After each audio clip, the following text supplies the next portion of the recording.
Hello everyone, Rituraj 97 channel में आपका स्वागत है दोस्तों।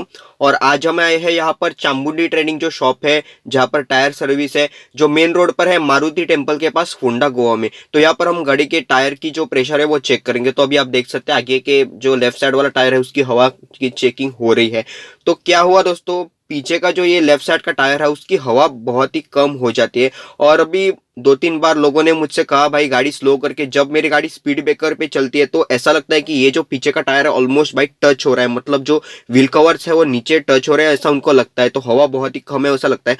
और जैसे कि आपको पता है कि टायर की प्रेशर हमें चेक करने चाहिए।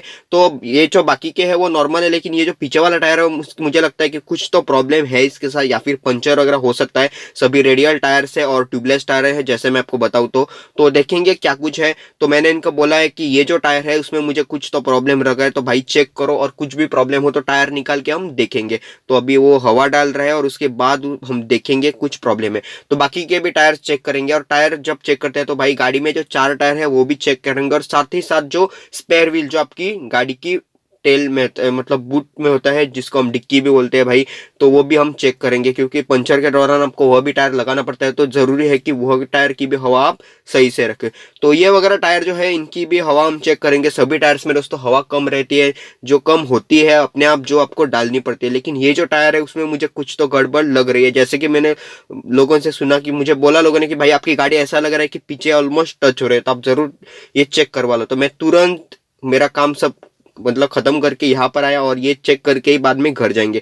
तो मैंने उनसे बोला कि भाई टायर आप चेक करके देखो, क्योंकि अभी उसने जो बताया दोस्तों उससे तो कुछ ऐसा नहीं लग रहा कि कुछ नेल वगैरह गाड़ी में लगाओ, पर हम जरूर इसको टायर को निकाल कर देखेंगे। तो ट्यूबलेस टायर जब गाड़ी में होते हैं तो ये एक एडवांटेज रहते हैं दोस्तों कि गाड़ी में ट्यूब नहीं होता, तो आप इजीली टायर्स को निकाल सकते हैं। और अगर गाड़ी में कुछ भी लगा हो, चाहे वो नेल हो, कुछ भी लगा हो या फिर पंचर है, तो आप इसको इजीली रिप्लेस कर सकते हैं। मतलब आप टायर का पंचर निकाल कर आप इसे इस्तेमाल कर सकते हो। तो जैसे ट्यूब टायर में आपको सब मतलब ट्यूब निकालना पड़ता है, ट्यूब का पंचर है वो ठीक करना पड़ता है, फिर से ट्यूब डालना पड़ता है, वो सब झंझट नहीं होती। और मैं आपको बताऊं तो आजकल सभी ज्यादातर मैक्सिमम जो टायर्स होते हैं कार्स के लिए वो सभी ट्यूबलेस होते हैं। हैवी गाड़ियों में जो होते हैं वो भाई ट्यूब टायर से होते हैं, अगर आप ट्रक्स में वगैरह बोलो तो। लेकिन ये गाड़ियों में, आजकल की सभी गाड़ियों में आपको कंपनी से भी जो मिलते हैं वो ट्यूबलेस टायर होते हैं। तो ये एक बहुत ही अच्छी एडवांटेज है कि आपको ज्यादा टाइम नहीं लगता अगर आप पंचर निकालते हो तो, और जल्दी से हो जाता है। और इनके पास हाइड्रोलिक जैक रहते हैं जिनसे गाड़ी जल्दी से उड़ जाती है। अगर आप उठाने की कोशिश करो तो आपके पास जो गाड़ी में जैक रहता है उसमें मतलब व्हील स्पैनर के साथ उठाने में बहुत ही टाइम जाता है। तो अगर आप टायर सर्विस में लेके जाओ तो आपको यही काम देखने को मिलेगा। तो बहुत ही जल्दी आप देख सकते हैं अभी कितने जल्दी उन्होंने जैक लगाकर गाड़ी ऊपर भी उठाई और टायर निकाल भी दिया। तो अभी टायर को चेक करेंगे, मुझे श्योरली लगता है दोस्तों कुछ तो गड़बड़ है, यहाँ पर देखेंगे। और ये देख सकते हैं टायर निकालने के बाद तो यहाँ पर ड्रम होता है, पीछे ड्रम ब्रेक्स रहते हैं गाड़ी में, आगे डिस्क ब्रेक रहती है और फ्रंट व्हील ड्राइव है ये गाड़ी। तो चलिए अभी टायर्स देखते हैं गाड़ी का। तो जैसे मैंने आपको बोला ये बाकी के टायर्स में कुछ भी प्रॉब्लम नहीं था, तो नॉर्मल से हवा चेकिंग करके हो गया। लेकिन ये टायर्स में दोस्तों मुझे ये टायर में कुछ तो गड़बड़ लग रही है। तो यहाँ पर अगर हम देखें तो देखिएगा, और अभी बारिश हो रही है तो आपको सब टायर ऑब्वियसली गीला तो है ही।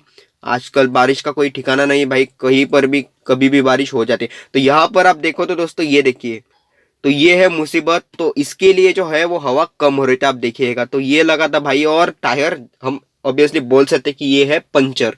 तो अभी इसको हम निकालेंगे और इसके बाद फिर से हवा रिफिल करेंगे नाइट्रोजन वाली और टायर लगा देंगे। तो जैसे मैंने आपको बोला दोस्तों, ट्यूबलेस टायर होने का यही एडवांटेज है। अभी हम इसको डायरेक्टली इसको निकाल सकते हैं और ये ठीक करके हम गाड़ी में डाल सकते हैं। अगर ये ट्यूब टायर होता तो बहुत ही झंझट हो सकती थी। पहले तो ये सेपरेट करना पड़ता था, इसके बाद इसमें से हमें ट्यूब निकालनी पड़ती थी, ट्यूब का पंचर निकालना पड़ता था, फिर से ट्यूब डालनी पड़ती थी और फिर से रिफिल करना पड़ता था, तो बहुत ही झंझट हो जाती। पर इसमें ऐसा कुछ नहीं होगा, डायरेक्टली हम इसको निकाल सकते हैं और डाल सकते हैं। तो ये बहुत ही अच्छा है मैं कहूँगा, और ज़्यादा टाइम लगता दोस्तों। और जब गाड़ी आपकी रास्ते में पंचर होती है तो आप दोस्तों पंचर नहीं निकालते, आप डायरेक्टली दूसरा टायर डाल देते हो और टायर शॉप में जाके यही पंचर निकाल कर फिर से टायर लगा देते हो। लेकिन जब गाड़ी डायरेक्टली पहुंच ही चुकी है यहाँ पर टायर शॉप में, तो भाई डायरेक्टली हम पंचर निकालेंगे, टायर वगैरह चेंज करके कुछ फायदा नहीं। क्यों करेंगे ऐसा, कुछ फायदा नहीं।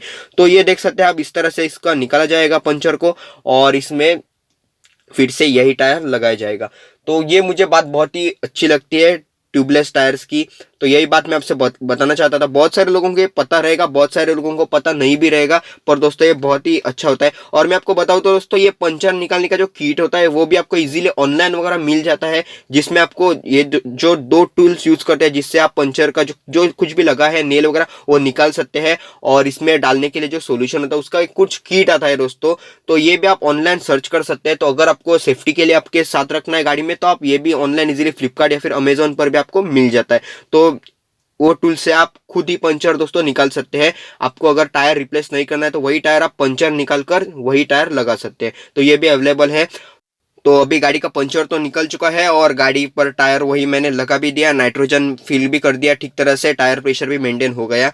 तो फाइनली जो पंचर था उसी के लिए दोस्तों जो टायर था वो बहुत ही फ्लैट जैसा दिख रहा था, तो सॉल्यूशन भी मिल गया और अभी कुछ दिक्कत नहीं है, सही से चल रहा है। तो इस व्लॉग में इतना ही था दोस्तों। अगली व्लॉग में कुछ और बात करेंगे गाड़ी के ऊपर। तो वीडियो पसंद है जरूर लाइक कीजिएगा, अपने दोस्तों के साथ शेयर कीजिएगा और मेरा चैनल दोस्तों सब्सक्राइब कीजिए, क्योंकि इस चैनल पर आपको ऑटोमोटिव रिलेटेड अलग अलग टॉपिक पर व्लॉग्स देखने को मिलेंगे। So thank you for watching, stay tuned, अगला वीडियो जरूर आएगा जल्दी।